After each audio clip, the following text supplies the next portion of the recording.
اگر کسی سے پوچھا جائے کہ آپ کب اٹھے اور وہ اگر 11 بجے اٹھتا ہے تو وہ یہ کہتا ہے کہ میں صبح 11 بجے اٹھا.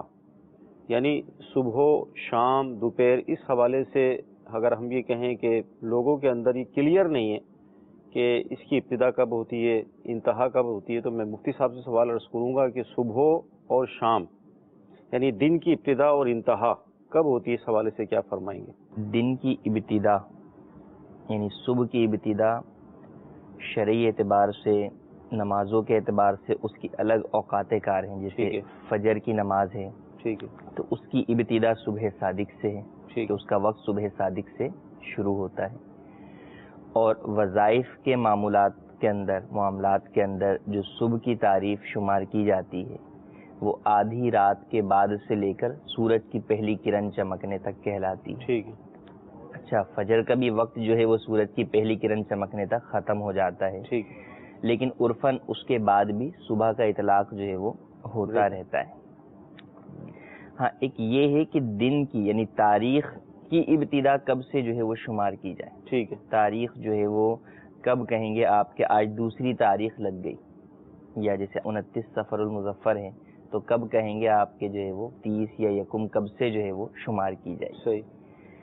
تو تاریخ کی ابتدا اور انتہا میں دن کی یوں تبدیلی، اس میں زمانے میں 4 طریقے رائج ہیں. ٹھیک ہے. ایک عیسائیوں کا طریقہ ہے جو کہ رات جو ہے وہ آدھی رات سے لے کے اگلے دن آدھی رات تک کو تاریخ کی تبدیلی شمار کرتے ہیں. صحیح. جیسے آج بھی ہمارے ہاں 12 بجے سے لے کے جو ہے وہ اگلے دن 12 بجے تک دن شمار ہوتا ہے، اگلے دن 12 کے بعد، رات 12 کے بعد جو ہے وہ اگلا دن شمار کیا جاتا ہے عیسوی کیلنڈرز کے اعتبار سے. اور ایک جو ہے وہ ہندوؤں کا طریقہ ہے کہ وہ طلوع آفتاب سے طلوع آفتاب تک جو ہے وہ دن شمار کرتے ہیں، تاریخ کی تبدیلی اس اعتبار سے شمار کرتے ہیں. تیسرا طریقہ جو ہے وہ قدیم یونان کے فلسفیوں کا ہے، وہ نصف النہار یعنی جب سورج سر پر ہوتا ہے اس وقت سے لے کے اگلے دن تک کا وہ ایک دن شمار کرتے ہیں. اور جو سب سے بہتر طریقہ ہے وہ اسلام کا طریقہ ہے کہ وہ غروب آفتاب سے غروب آفتاب تک جو ہے وہ دن شمار کیا جاتا ہے.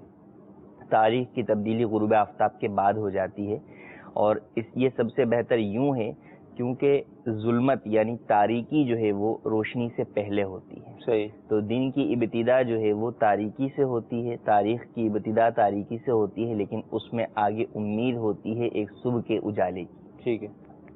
تو یوں شرعی اعتبار سے جو تاریخوں کی تبدیلی ہے، ایام کی تبدیلی ہے، وہ غروب آفتاب سے غروب آفتاب پر ہوتی ہے. اسی لیے غروب آفتاب کے بعد ہی اگر چاند نظر آ جائے تو اگلا مہینہ شروع ہو جاتا ہے. ٹھیک. اچھا، ابتدا کا آپ نے تفصیلی بتایا، انتہا جو ہے وہ دن کی ابتدا یعنی غروب آفتاب سے شروع ہوئی تو اگلے دن غروب آفتاب پر جو ہے وہ ختم ہو جائے گا.